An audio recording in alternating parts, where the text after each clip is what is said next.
So we basically create these small compounds that bind onto your genetic information, and they sort of manipulate how your genes are expressed to treat people with inherited and genetic diseases.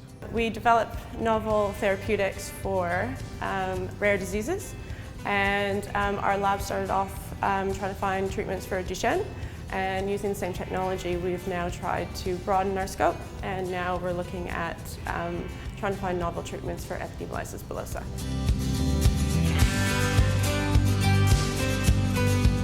I've been working clinically and researching in the area of infant feeding for the past 20 years, and over the past 5 to 10 years there's been increasing interest in tongue tie and its impact on feeding, swallowing, speech production, airways and breathing in babies.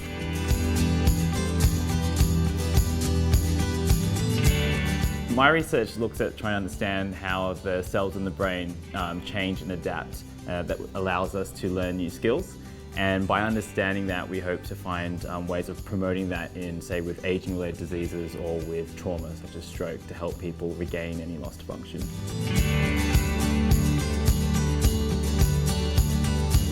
So I work on a disease that causes really severe epilepsy. It's called focal cortical dysplasia.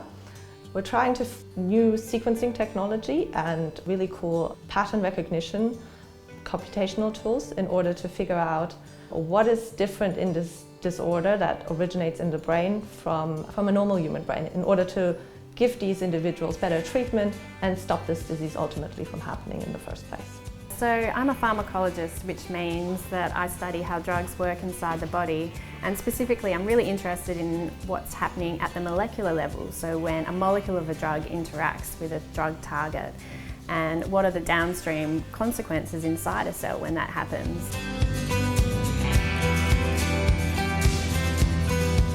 I'm a GP and I currently work in Armidale. I moved to WA for medical school and I'm a proud graduate of the University of Notre Dame in Fremantle. In my non-clinical time I do a lot of clinical teaching. So I supervise medical students and teach here at Notre Dame, as well as training the next generation of GPs through the Royal Australian College of General Practitioners.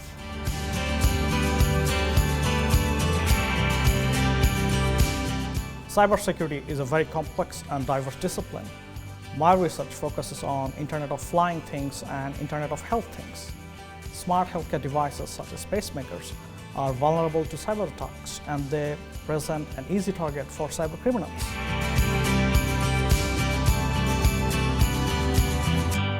I'm a postdoctoral researcher, so I'm an early career researcher. I completed my PhD about 5 years ago, and I really work with kids on the autism spectrum and their families. My particular area of focus at the moment is really around how do we do early mental health treatments to help reduce or even prevent longer term disability that's associated with having mental health difficulties in early childhood for kids on the spectrum. I work as a digital project manager for the Health Promotion and Education Research team at Telethon Kids Institute.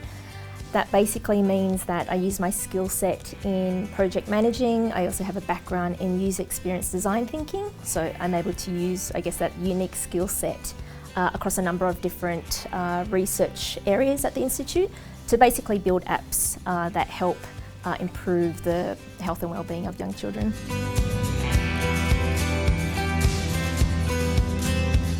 Essentially, I manage a team of professional services staff, and our role is to make the smooth operations of the college happen and support our academic staff so they can do their job.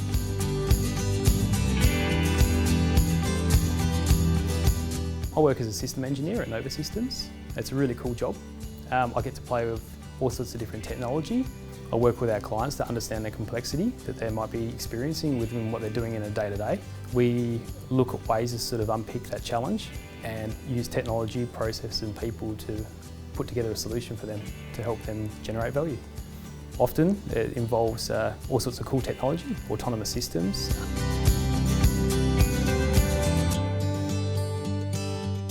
I do a transport economics, and it's a study that looks at economics of transport initiatives, projects and programs. And my expertise particularly is in cost-benefit analysis. It's the analysis that looks at costs and benefits of a particular intervention.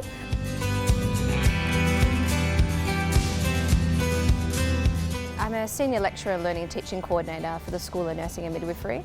I have a range of different roles across the university, and I have the pleasure of supporting the Study Skills Centre as well as the IT department from time to time, and the Learning and Teaching Office. So I feel really privileged to have a great view of the things that are happening in our university from a teaching and learning point of view, and particularly being able to play such a large role in this quite swift move, I guess, to online learning because of the global pandemic.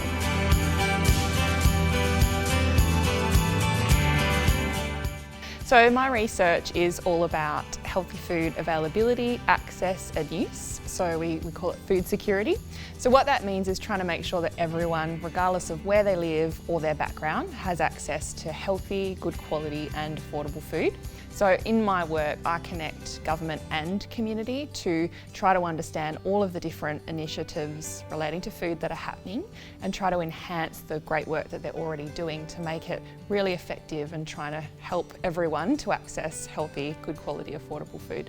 So my research looks at climate justice, understanding the historical responsibilities for climate change, and that people in the global south are particularly affected by climate change and have the least responsibility for climate change.